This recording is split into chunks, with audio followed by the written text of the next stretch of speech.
1 октября столкнулись в первую очередь наши граждане, не только граждане, но такие же проблемы для участников экономической деятельности юридических лиц.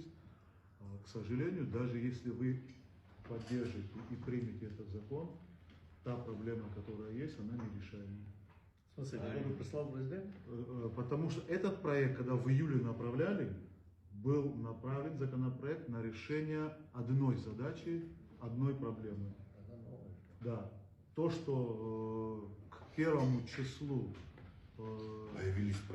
появились моменты о том, что исполнительная власть, я не делю по конкретным видам, исполнительная власть не готова к реализации, мы можем использовать разные формулировки, но если гражданин, юридическое лицо не может прийти и получить услугу, сейчас очень мало заявлений, потому что страна несколько дней была в праздниках, с 1 числа, потом выходные.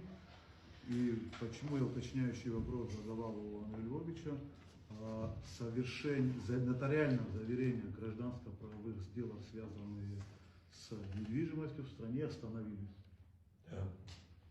И если даже, еще раз повторюсь, примете на ближайшей сессии этот проект, та проблема, с которой столкнулись, нерешаема. Не отражается здесь. И в полной мере этим законопроектом она решает часть задач, но не все которые.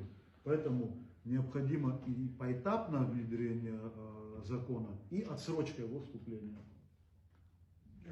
Тогда... То, что мы приняли, отменить? Нет, то, что приняли, еще пролонгировать на определенный срок. И также поэтапно. Тогда можно попросить...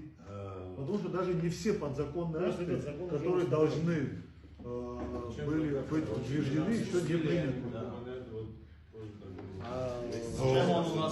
Юрий Михайлович, если я извиняюсь, можно сейчас, у меня вопрос.